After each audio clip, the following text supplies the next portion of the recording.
Vale nemehlo sibongeni singakaqhubeki. Baba egameni lika Jesu Kristu waseNazaretha. uNkulunkulu wethu lo mhle kangaka siyabonga. Usiholile Nkosi kusukela sifikile. uNkulunkulu. Nasi isikhathi babe sikhathi selive lakho. uNkulunkulu wethu longcwele siyathandaza. Binzisa konke lokungempela. Uvungutele uNkulunkulu wethu longcwele. Imicabango lengefika enhlitiyweni isidivethe. Singakhoni ukuva ukukhuluma kwakho siyathandaza Nkosi. Yikhweshise sifuna kuva ukukhuluma kwakho emkhathini wethu. Ludumo lonke lwakho inkhatimulo yokufanele. Egameni la Jesu Kristu loyinkosi. Amen. Praise the name of the Lord. Siyabonga bazalwane ngicabanga ukuthi namuhla siyaqhubeka.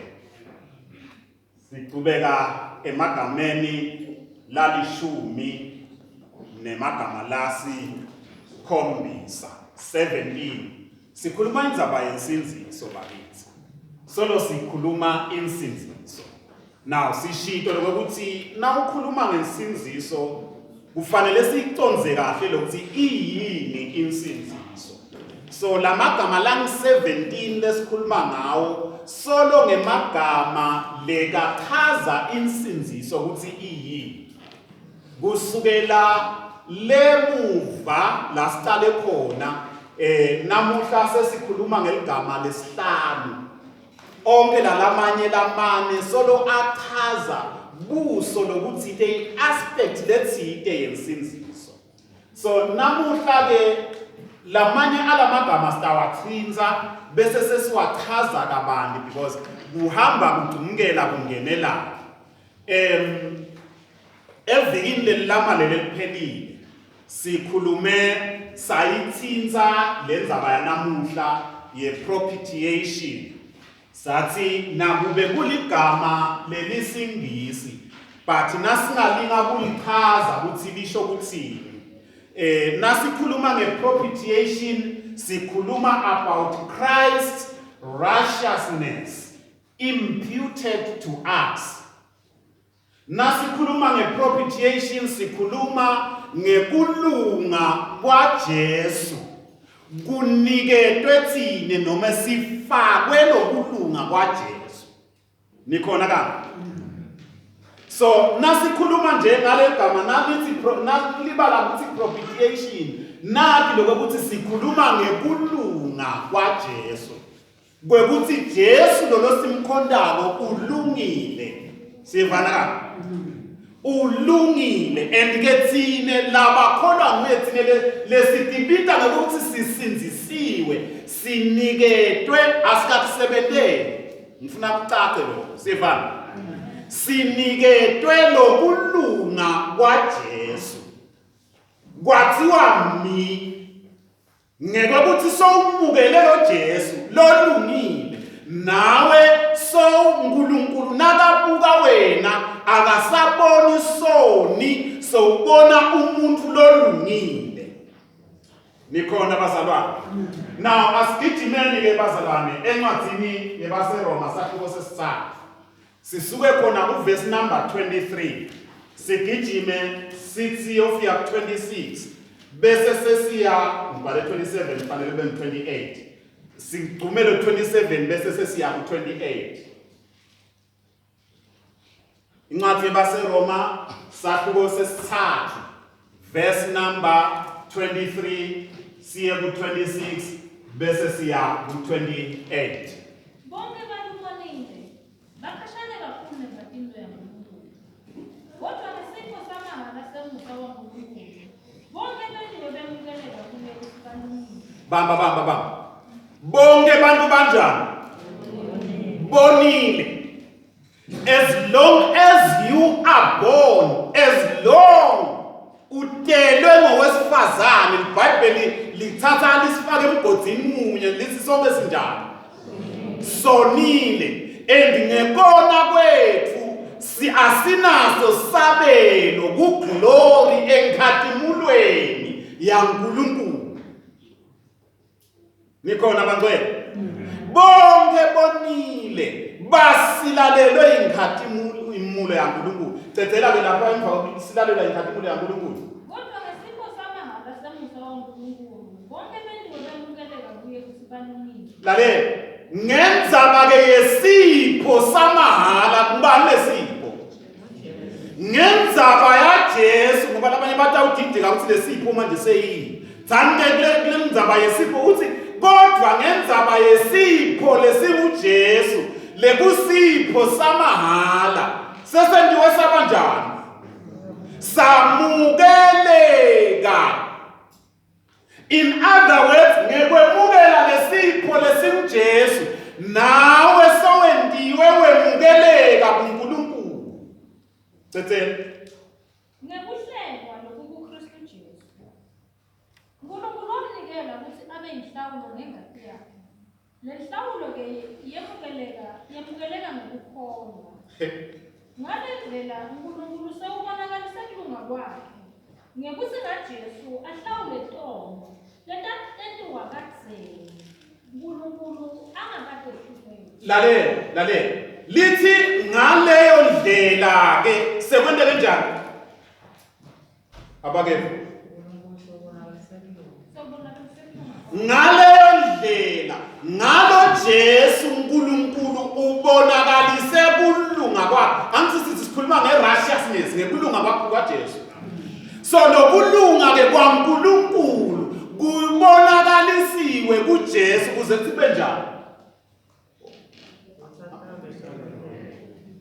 Kuze ata ngifuna sihambeni sonke bazali. Ninawo amabhayibheli, nasenilingise maSulumane nje kunjalo. Ninawo amabhayibheli. Kuze kube njani bantwethu? Okay, sifundzele sisibethu. Ngekuthi kaJesu ahlawule tono letatiwa kadzeni uNkulunkulu angakadehlupheki. NgaJesu kwahlawulwa tono tetfu. Ngiko outside of Jesus there is no salvation. Ngaphandle kwaJesu ayikho insinziso. Kodwa ngaJesu kwahlawulwa tono tetfu. So namuhla ke kule nsinziso sikhuluma kuleli hlangothi lekulunga lesikuthola kuJesu ngekwemukela Jesu. Nikhona bantwethu. Bosufikile 26 bese uya ngenxa yokubelekela kwakhe. Kodwa abanye uNkulunkulu sewubonakalisa kulunga kwakhe. Yabona lenzaba yokulunga kuthi iyaphinza-phinzeka. Kuze kukhanye ukuthi yena ulungile nekuthi wonke umuntu lokholwa kuJesu uyamemukela uNkulunkulu. Lalela, wonke lokholwa nguJesu uyamemukela bani? uNkulunkulu. Angithi nguwe phela lokholwa Jesu. Ngeke ukuthi wena ukholwa Jesu. Lokukholwa kwakho nguJesu kukwenta ukuthi uNkulunkulu bese yakwemukela ukuthi unjani. Kukhona lelikhuluma ngako yini bazali ukuthi uyakwenda wena kuze kuthiwe kulungile. Wena nokwendako kunye, ukuthi wenda njani? Umukela Jesu, ukholwa kulo Jesu. Wamukela Jesu, wakholwa kulo Jesu, uNkulunkulu emaphakatheni uthi nakabuka wena athi this is the righteousness. This is the righteous one. Ungilungile wena. Hayi ukuthi kukhona lokwentile kwekulunga. No, wemukele Jesu. Ngikwemukela Jesu wemukela kulunga. Ligama lenkosi manibonga. So bazalwane, nasikhuluma ngesinziso, sikhuluma ngemuntu lolungile. Lo muntu lolungile akalungi ngemsebenzi yakhe, but ulungiswe kumukela Jesu lolungile. Ngakho sibona ukuthi umuntu wamukelwa nguNkulunkulu ulungile ngokukholwa kuphela. Hayi ngekwenta lokufunwa ngumthetho. Sikho sibona ukuthi lo muntu lona unjani? Ulungile nekwenta njani? Ngekukholwa kuphela. Simple faith, believe. Nikhona yini bazalwane?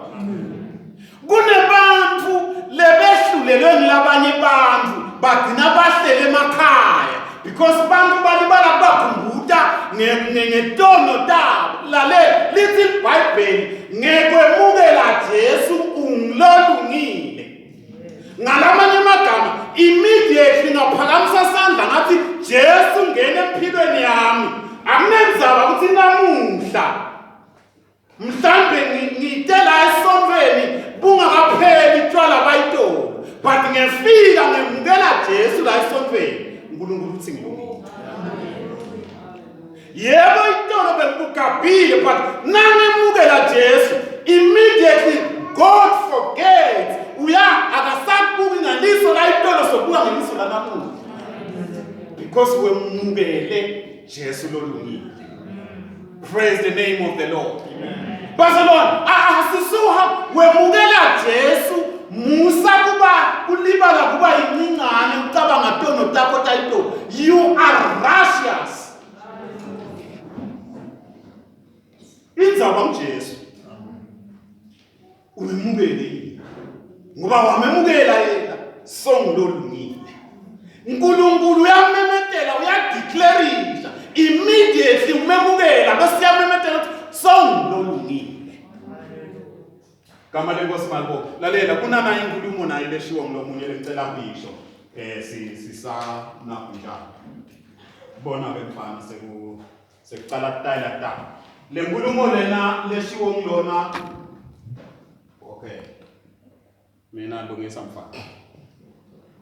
Le nkulumo lena leshiwo ngilona sitayibuka kafishane kunetiko lefuna sitibambe lapha kini. Ngashiya le makokosi ithi le nkulumo mankind has a twofold problem as a result of sin. Quote lena lengisho manfold has a twofold problem as a result of sin and the fall. That is now funza incwadi ya Genesis. Ithi manje bantu umuntu lotelwe enyameni ngente kangaboni ke ngoba kancane. Umuntu lotelwe enyameni unenkinga lecishe ibe kabili.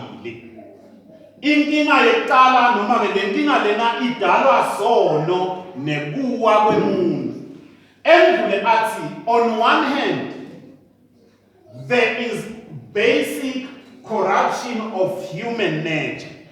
Uthi manje kulenkinga umuntu lekanayo esandleni sekuqala kuba nekokuthi umuntu lona noma inature buntu bemuntu sebu corrupted buntu bemuntu sebonakele.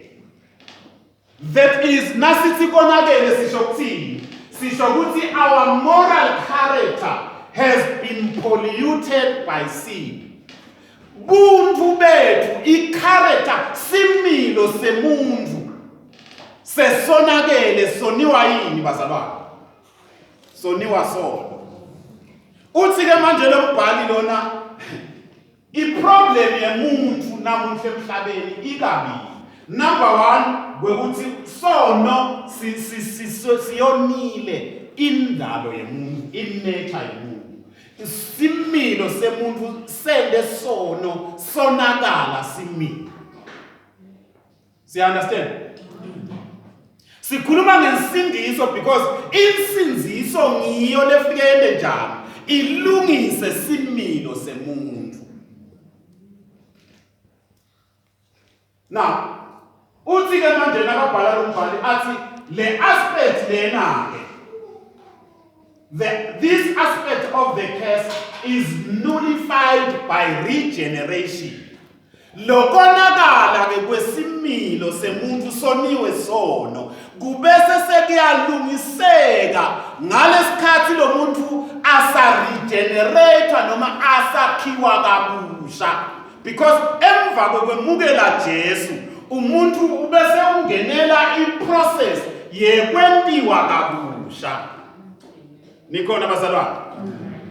Niwasithi nje awumi ekwemukele Jesu ngiko namuhla sinetifundvo lesinabo letifundvo leti tizama kudzephuna letinvo lebetsola tikubambile kulobuntu bakho sengakamukeli Jesu.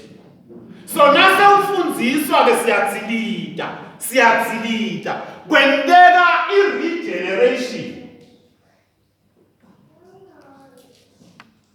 The regeneration which reverses the direction and general tendencies of sinful human nature. Now the other problem there, number one, similo semuntu sonakele. Number two, inkinga lekhona kubese kuba i-guilt noma ngisatela. Because nase wonile uNkulunkulu wakwenda ngalendlela ukuthi immediately wenda lokungakafanele utawushaya msazela angithi utawutivela uguilt. So uthi ke lo mbhali inkinga yemuntu ikabili. Number one ukuthi i-character similo sakhe sonakele. Number two ukuthi nase sonakele uhlala ashaywa ngunembeza noma alahlwa ngunembeza. So the lessons ke bazalwane lesinalo tisisita lokuthi number one sidilishe nendzaba yesimilo, sibuyisele similo lesingiso kumuntu. Number two, naloyo lolahlwa ngunembeza simnikete inkhululeko yokuthi ngekwemukela kulunga kwaNkulunkulu lokunjesu nawe songilolungile. Gama lenkosi malibonga. Now lendzaba le ye-propitiation noma ye-righteousness yekulunga nasilandza eTestamenteni lelidzala. LiTestamente lelidzala lebelibhalwe ngesiHebheru lisebenzisa naligama lelibhalile la lelinsedek. NgesiHebheru nasikhuluma kulunga righteousness likhuluma ngetzedek, and nasikhuluma ngetzedek i-noun isho it means righteousness. At times lisebenziseke futhi lisho justice, lisho kulunga noma lisho kutfolakala ungilolungile emthethweni.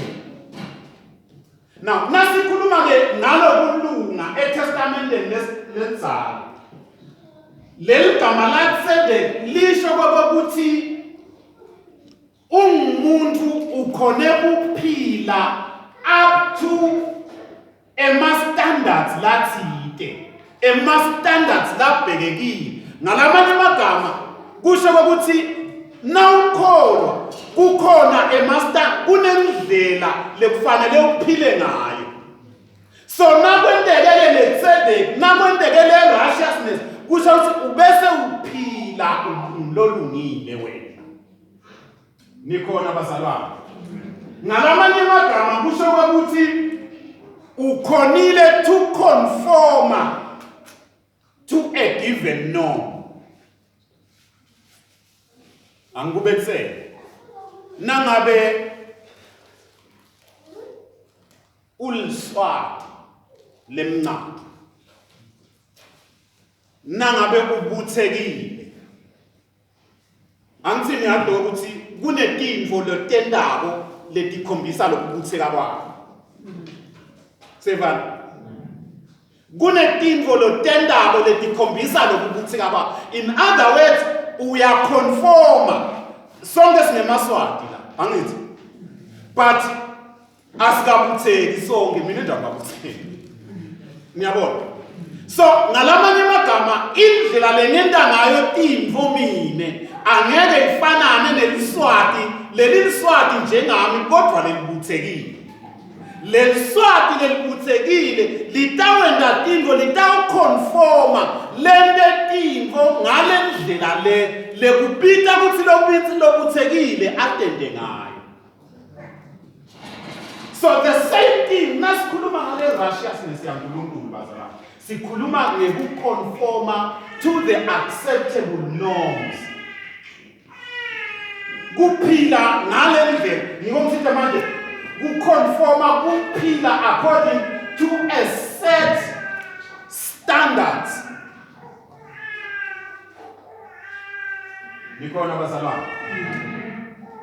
Now, having talked about that, a testament and lental, ngicela umfunzele Deuteronomy 25 verse number 1. Nomunye angamvulela incwadi ma Proverbs 17 sibuke khona verse 17. Deuteronomy 25 verse number 1.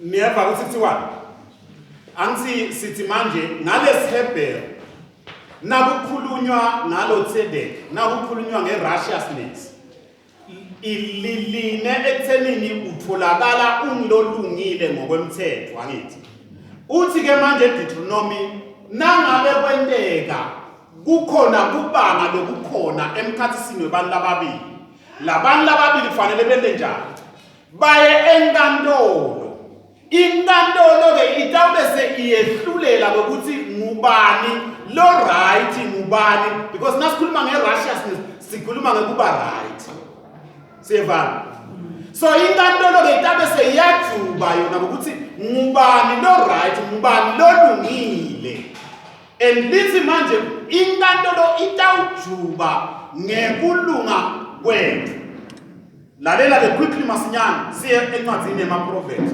17 lithini ke bona lona ngendzaba yokwehlulela ungamlahli ngelicala lonile nekulahla ngelicala longenacala kokubili kusinengiso kusimaka lalela sewuthi manje umbhali wemaProverbs kusendeka le righteousness kusendeka le justice sisahlulela tindzaba tithi makungabi khona kulahla lolungile ngelicala siyevana because injustice irasha kulunga angeke sithi wende indvo longakayendi nangabe umuntu lolungile siyevana imbangcwele so ngale testament ke lesizala sithi beyiline ikakhulu beyibonakalisa kulunga ngokwemthetho because bebaphili bekuba labaphila ngani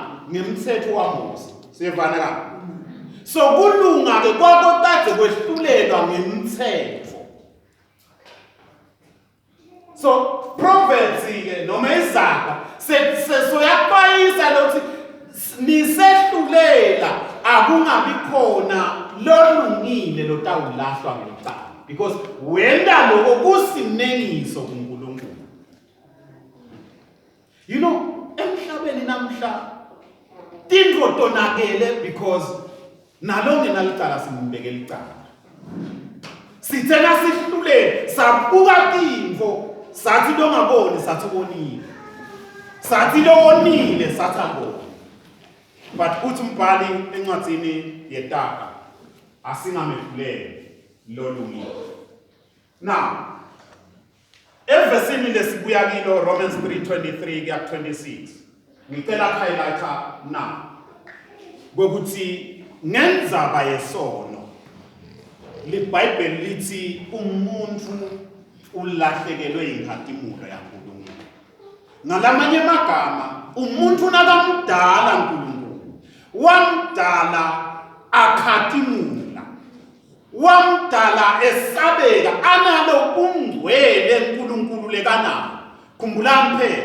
sithite manje encwadzini yaGenesis wathi uNkulunkulu asimdale umuntu afanane nathi asifude seva in other words nangabe uNkulunkulu angcwele umuntu possesses a certain level of God's glory unelizinga lelithinte lenkhatimulo yaNkulunkulu umuntu lekufanele ukuthi abe nayo but lithi ke ngendzaba yesono salahlekelwa kuleyo nkhatimulo kodwa ke loyo muntu loyo lelihumsho leli lithi being justified or being or declared righteousness. Ulinake legama la declared. Lo muntu lobonile, lo muntu lekede inkathimulo yaNkulunkulu. But uthi nakasulukela emukela Jesu empilweni yakhe. LiBhayibheli lithi uNkulunkulu then declares, uyamemetela bese yamemetela uNkulunkulu. Uthi wena umlonjani? Umlolungile. So side sizathu bazalwane sekosana. Side sizathu sekulibala kubuka litolo lethu. Liqiniso ukuthi litolo lethu kutawendeka liketch up enathi. Ngenzaba yokuthi kunemthetho ukuthi uyakuvuna lokutshalile. But noma ungavuna akususi lokuthi uNkulunkulu has declared you righteous. Kama lenkosi manibonga. So now nyalo sifunze usahluko sesithathu ngithi. Nawufunza incwadi yeMaroma kunetinto letimbili letendakalayo. La sifunze khona liBhayibheli likhuluma ngekona komuntu angithi. Lithi sonile therefore silahlekelwe inkathimulo yaNkulunkulu. So nawufunza ke incwadi yeMaroma lo mbhali lekungiPawula he provides us with the most systematic and complete commentary on the gospel. Ngalamanye amagama usiniketa livangeli cishe ngendlela lehlelekile nangendlela lephelele. Nawufunza incwadi yeMaroma ngila utawukhanza khona lendzaba yensinziso lesikhuluma ngayo. Incwadi yeMaroma iyayikhuluma inwebe kabanti insinziso. Incwadi yeMaroma ifinze futhi isifundzise tifundziso letiphathelene nabo sanctification, kuphila impilo lengcwele. Read the book of Romans. Litakutshela lokuthi iphilwa kanjani impilo lengcwele. It is developed in the book of Romans. Now, ngiziteke la sifunze khona la ekuqaleni kwencwadi yeMaroma. LiBhayibheli likhuluma ngemuntu onile noma ngemuntu asesonweni. Nikhona ngiko lithi manje Romans 3:23 sonke sonile likhuluma ngemuntu asesonweni. Nase ufunza ke uya ngale egcineni ubese uyayijikisa le indzaba yesono because umuntu usuke seka kuKristu bese sekukhuluma manje ngemuntu akuKristu. Amen. Incwadi yebaseRoma kunanathi tinto lokungwendele nje ukuthi nalofuna ukustudisha incwadi yebaseRoma inanathi tinto i-outline noma ma-highlights lekavelako nawufunza incwadi yebaseRoma. Nawufunza sahluko 1 kusukela kuverse 1 kuya ku-17 sithola sendvulele noma i-introduction. Sahluko kusukela kuverse 18 kuyofika encwadini yebaRoma 3 kukhuluma ngendzaba yenkinga umuntu lekadibene nayo because umuntu ngaphandle kwaKristu usenkingeni. Siyevana basala. Usenkingeni umuntu yesono. So lendzaba yesono ke iyabalulwa kusukela kuverse number 18 isahluko 1 kuya kuverse number 20 isahluko 3 kukhulunywa indzaba nje yesono. And then bese kusukela kuverse 21 la kusahluko 3 uye kusahluko 5 verse 21 wakhona liBhayibheli ke selisethulela iprovision yaNkulunkulu kule nkinga yemuntu yesono. Siyevana ka? So sethulela likhambi because lokuhle ngaNkulunkulu angeke akhombe lokungahambi kahle bese akasakuniketi indlela letakhokha kule nkinga lokini. Nikhona bazalwane? So likhambi ke soyaliveta la kuthi kunemsinzisi lekamprovidile uNkulunkulu lo silamulela umuntu esoneni sakhe. And then now qhubeka lokufunda sahluko 6 kuya kusahluko 8 sifike sikhanze lapho iprocess yaNkulunkulu. Sifike sikhanze lapho sekwakhiwa khona umuntu manje. Shaping believers in the image of Christ. Nangabe ulikholwa lelithi lowuthi manje ufuna kufanana na Jesu. I recommend go hamba ufunde sahluko Romans sahluko 6 uyofika kusahluko 8. Lana khona kukhulunywa ngeprocess yaNkulunkulu yekwakha umuntu aze afanane na Jesu. And leyo process leyo ngilenza bayani ye sanctification. Yekugezwa kwemuntu, yekulungiswa kwemuntu, yekungcweliswa kwemuntu aze afanane na Jesu. Nikhona bazalwane? Sengimnikele iBible study phela. Yabona ukuthi kumnanzi kwaseNgokode Alliance. So incwadi yebaseRoma nje sekutaba melula kuyifunda. Now, sanctification says kwesihlanu lokutholako nafunza incwadi yebaseRoma. Nase ufunza sahluko 8 sahluko 9 uye kusahluko 11 sifike sikhanze ukulanda uNkulunkulu again lala khona uNkulunkulu noma ke Paula sokhuluma na Israeli abuyiselwa emzaweni yakhe.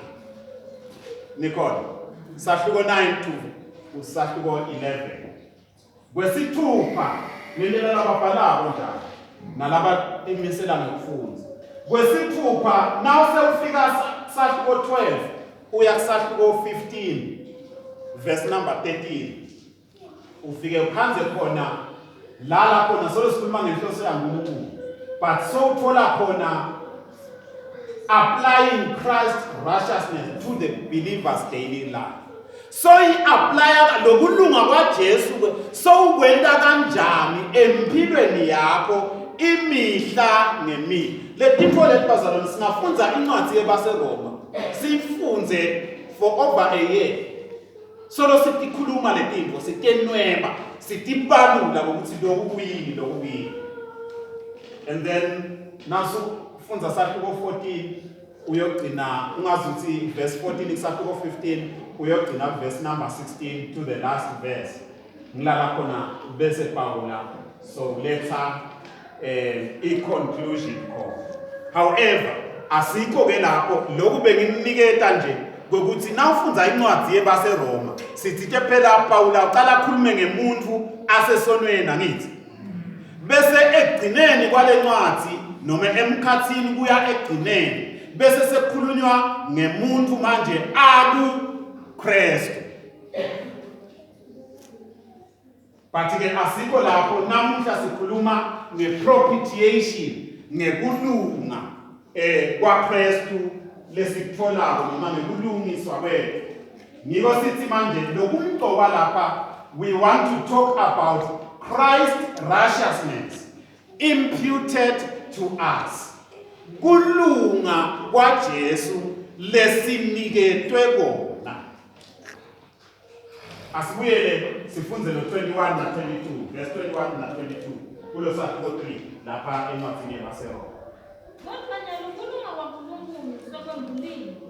Kulunga kwaNkulunkulu sekwembiweni bazalwane.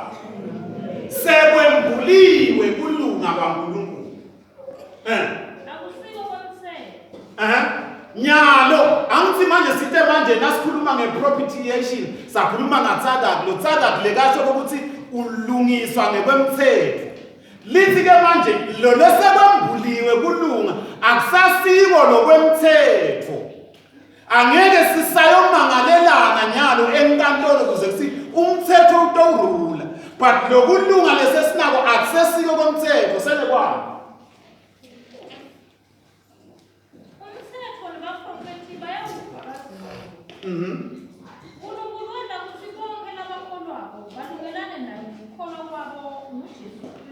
Namuhla uNkulunkulu ubese wenta ukuthi bonke abantu balungelane naye ngalamanye amagama sikubuyisela budlelwane lokulahlekile kumuntu naNkulunkulu ngekukholwa nguJesu. Bese konke kanjani? Bonke ngalokufanana bazalwane lapha kuJesu, lapha ekukholweni kude igrade yokukholo. Kude ukuthi wena ukholwa kangcono, ukholwa kakhulu.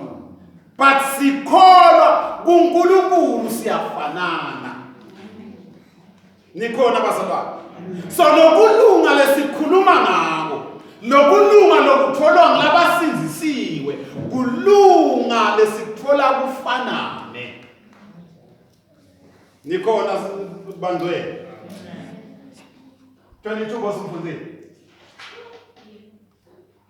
Now, lesingisi lithi now a righteousness from God, kulunga lokuvela kuNkulunkulu, akusiko kulunga lokuvela kumuntu, akusiko kulunga lokuvela emthethweni, ngiko athi apart from the law.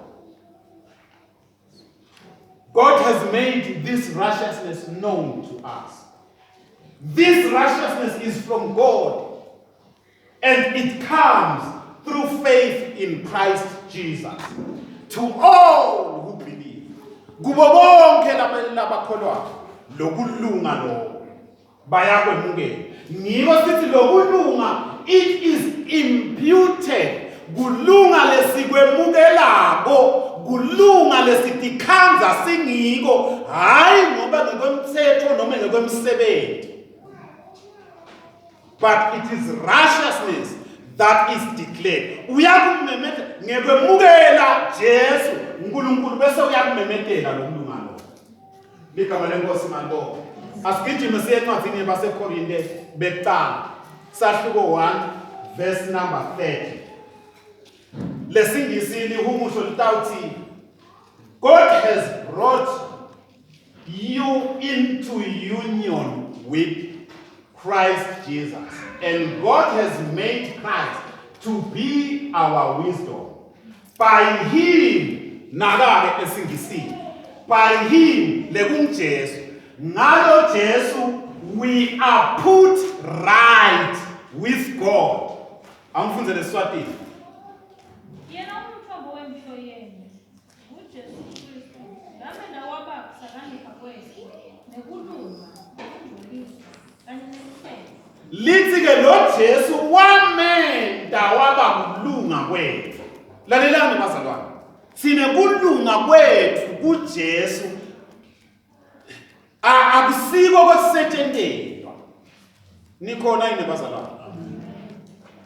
Awusilo lungile because u right. Because wenda kahle. But ulunge because wamukele Jesu. eNkulunkulu nakabuka wena akakubuki ngeliso la lokuthi usehluleki but ukubuka akhanze ungilolungile. Nikhona bazalwane.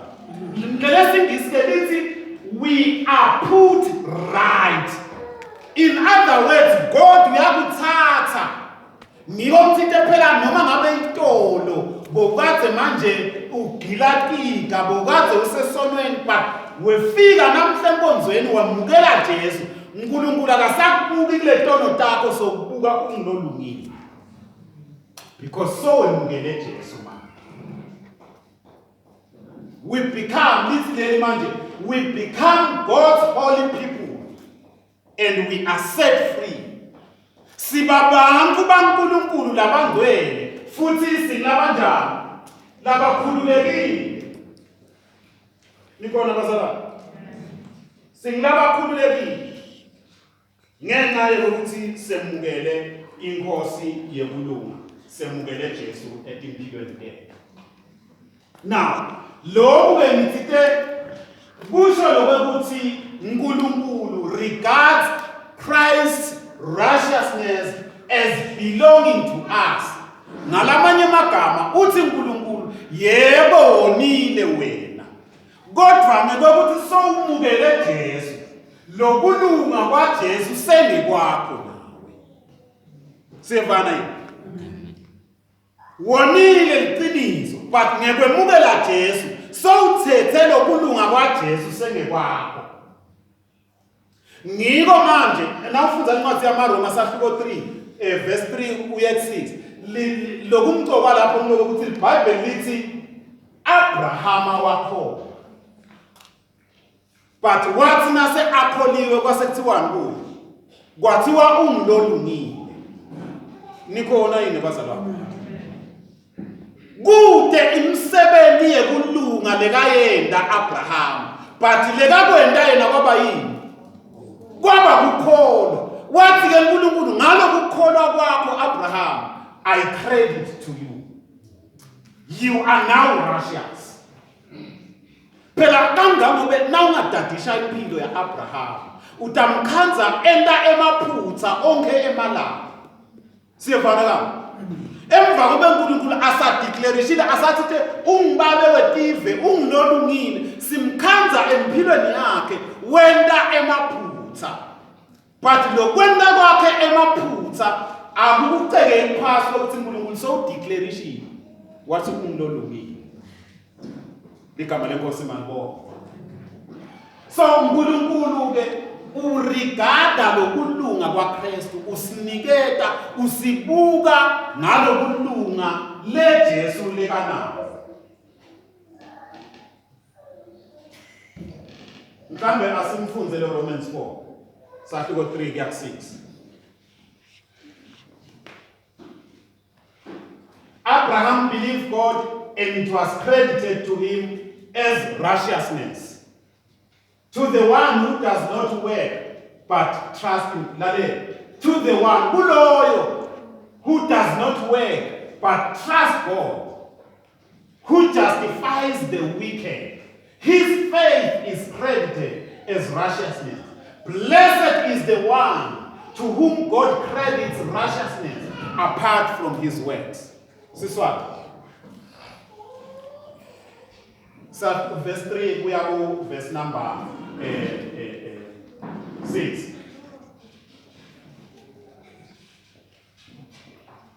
Romans 4. No man, yes. Yes.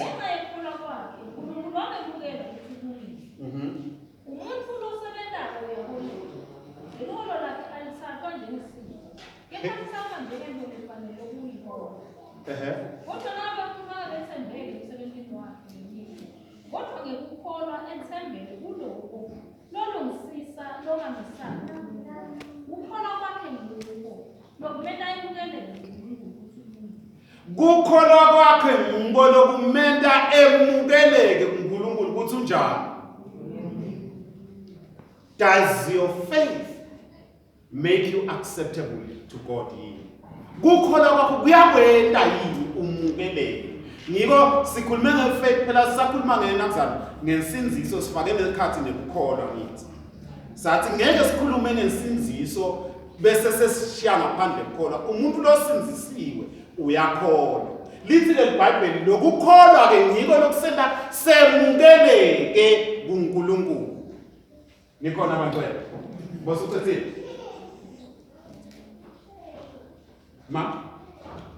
Verse 6 bosufike.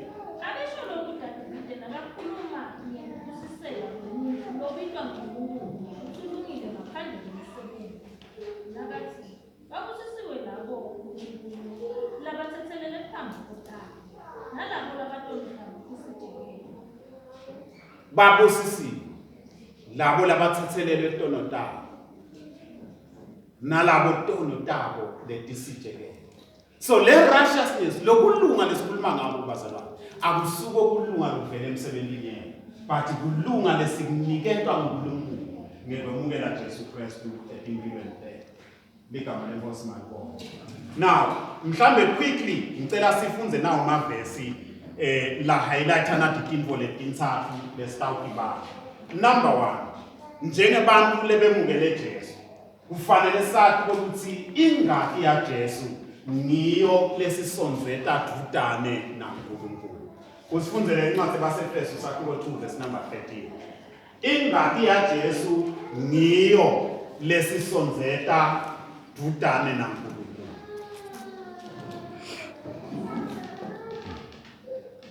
Singisi sithi, but now in Christ Jesus, you were once far off and have been brought near by the blood of Jesus.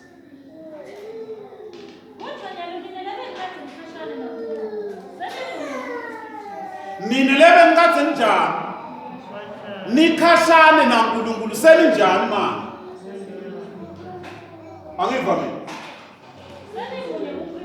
Senimunye, senibuyisiwe manje, senikanye ngamunye kuKristu Jesu. Senisonzetwe ngengati ya Jesu. So nasemukela Jesu bazalwane, ingati ya Jesu leleyo pha esiphambanweni ngiyo lesisonzeta dudane naNkulunkulu. Number 2, lengifuna sibambe singakathandazi. Nawufunda incwadi yabaseKolose sahluko 1 verse number 12. Sifike sithole ukuthi kuthula, peace was restored between man and God through the blood of his cross. And Colossians uthi manje, and by him to reconcile all things to himself, by him, whether things on earth or things in heaven, having made peace through the blood of his cross. This is what? Verse number 20. Ngaye Jesu ubuyisana netintfo tonke.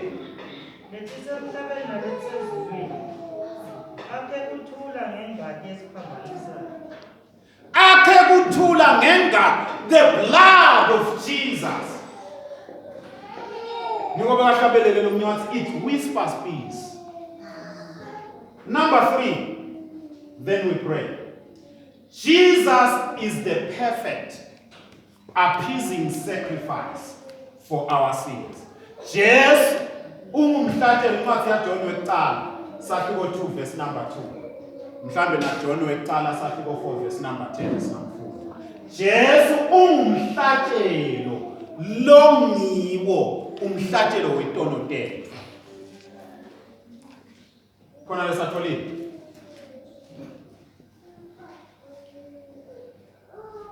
First John 2:2.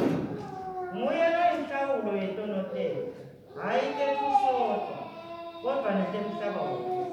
Nguye Jesu loyinhlawulo yetonotelo, hayi tetutodwa, kodwa netono temhlaba wonke. Verse 4:10. Mulolo wemthando, hayi kuthi ngithile sathanda kuNkulunkulu. Kepha nguye lowathanda. Wathi manje wathumela indodana yakhe ukuthi ibe yinhlawulo yetonotelo. Praise the name of the Lord. Nakunendlela uNkulunkulu bekangayenda ukubonakalisa ukuthi usithanda kangakanani. Uthi wathumela indodana yakhe letelwe yini. Kuthi ngayo sifike sisinziswe. Ligama lenkosi mangibonge. Ingati ya Jesu ngiyo lesisonzeka kuNkulunkulu. Ngiyo leyakha ubudlelwane bethu naNkulunkulu. Ngengati ya Jesu siyakhona ukuthi uNkulunkulu sithi ngibambe wethu. Sine lebesikade sikhashane na. But ngekwemukela Jesu etimpilweni tethu. Kulunga kwaJesu kube sekubalelwa kithi. Asivalele nemehlo sithandaze. Kulunga kwaJesu kube sekubalelwa kithi. Akusiko kulunga kwekwenta imisebenzi lemihle kubantu, but kulunga lesikuthola ngalesikhathi semukela Jesu. uNkulunkulu bese soyakubita sokubita ngalolungile nawe, simply because wemukele Jesu. Namuhla abazalwane sesithandaza, ngicela ukuvula lelithuba. uNkulunkulu wants to declare ufuna kumemetela namhle mina kwekuthi kunebantu labalungile but angeke akumemetele lokho nangabe ungakamemukeli Jesu. He only declares, he makes that declaration uyamemetela the moment wemukela Jesu. Nakabuka wena ubese uthi umlolungile. Ukhona yini namhlanje emini lekathi Nkosi nami ngidabuka ngiyamemukela Jesu empilweni yami. Lalela nawe entalo emazulwini uphuma simemetele sithi umlolungile wena. Nangabe ukhona namuhla ngicela ukuthandaza nawe egameni laJesu Kristu.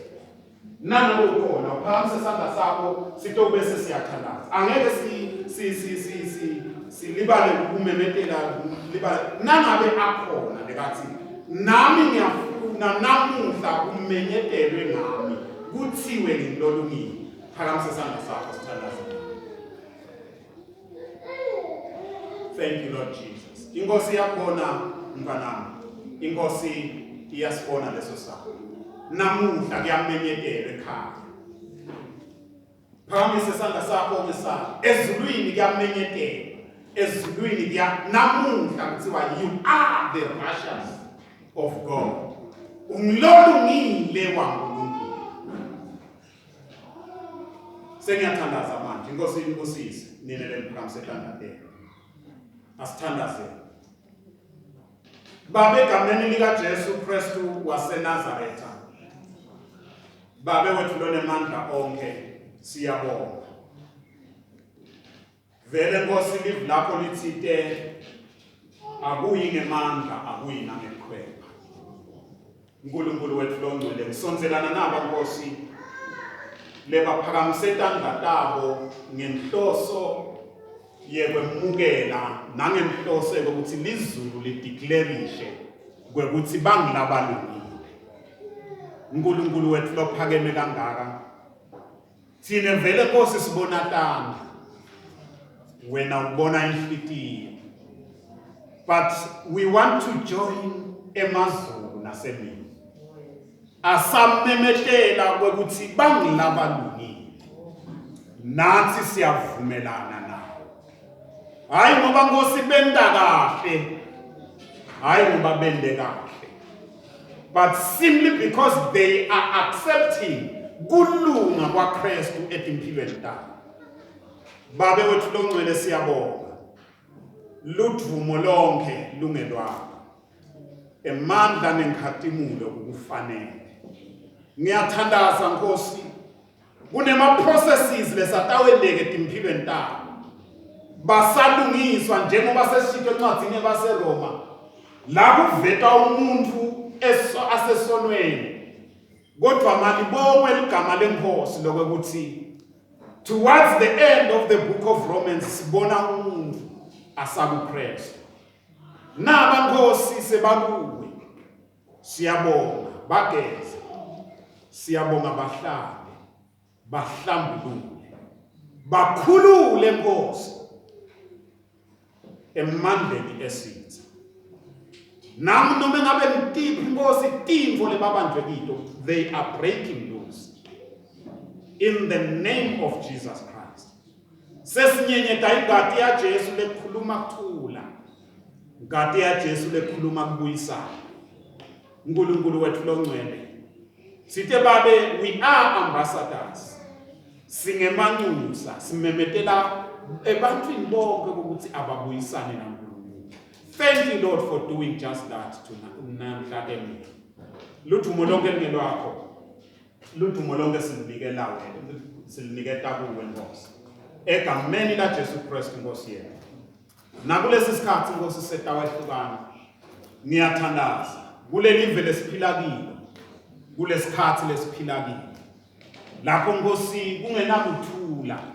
Live ludvungutela. Ngiyathandaza Nkosi. Akuphakame akuvele bantu labagcwele kuthula. Lokuvela kuNkulunkulu. Lo sithe Nkosi kuthula lokwendlula kuconza konke. Balethe ekhaya. We thank you Lord and we give you the praise. Bless your children, oh God.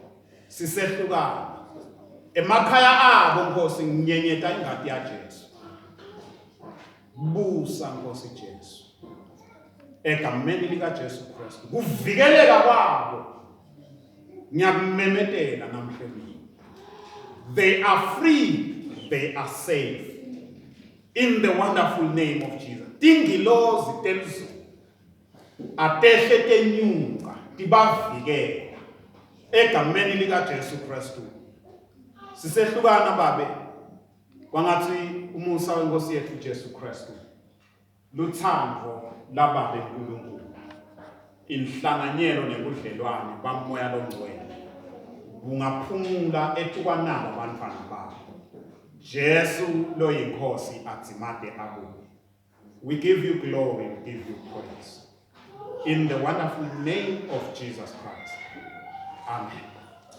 simniketeni imvumo